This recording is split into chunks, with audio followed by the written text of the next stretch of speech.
Allie. Today is Wednesday, March 20th, 2019. And INFocus starts right now.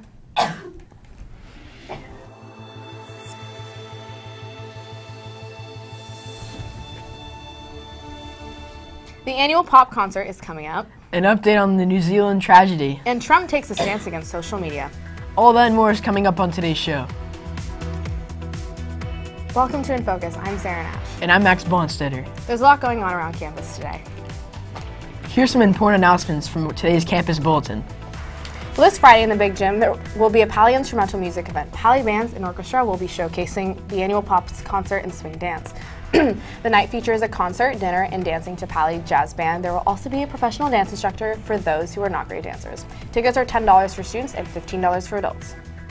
Well, there are less than 10 days left to purchase prom tickets, so go to the ASB web store or Miss Giffin's office in the Tower building to buy them. Sales end March 27th. Well, speaking of prom, there is a chance to earn free tickets and a prize for asking that special someone to the dance. Record and take pictures of your prom asking and post it to the Prom Asking Competition's Facebook page to be entered into the competition. The post with the most reactions will be determined the winners. The city of Palo Alto is looking for sister city ambassadors. Neighbors Abroad is now accepting applications for a summer exchange program with students from Oaxaca, Mexico. Applications are due by March 31st and can be completed at the link on the screen. Sophomores are interested in attending Camp Unity have an available opportunity. Pali will be hosting Challenge Day, a mini Camp Unity on campus for sophomores this year. If you are interested in attending, stop by the Wellness Center to learn more. Pali's science publication, known as Veritas, are accepting writing submissions to feature in their next issue. No journalism experience is required and all students are welcome. To sign up, visit the link on the screen. Well, moving on now from what's going on around campus to what's happening in the world and locally today. Let's take a look at what's topping today's headlines in today's News Minute. Well, the first funeral for one of the victims of the Christchurch terror attack was held Wednesday morning in New Zealand. Hundreds of people attended the services in Christchurch. The identity of the victims were not immediately known.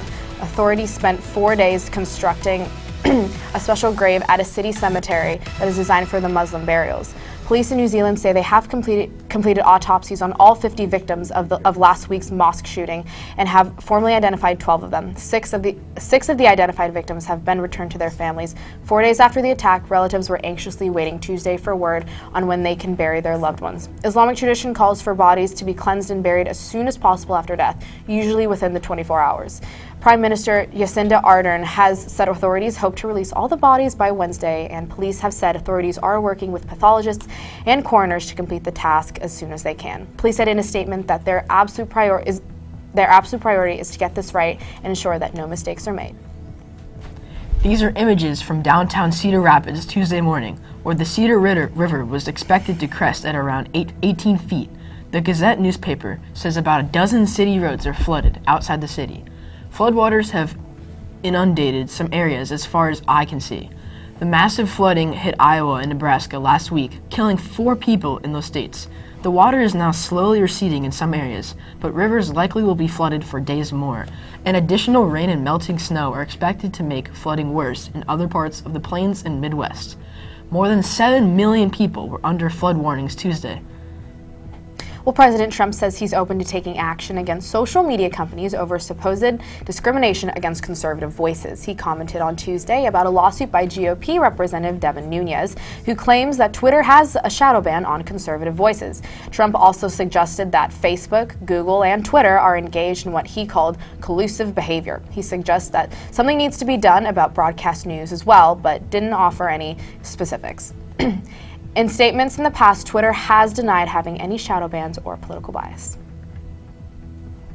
Well, Max, I don't know about you, but I felt pretty good this morning. I was in a pretty good mood this morning. That's great, Sarah. Maybe it has something to do with this day in particular. Maybe. Well, Trey Bischoping is in the studio now with the latest on Today in History. Trey, what do you have for us? Well, guys, today is National Happiness Day.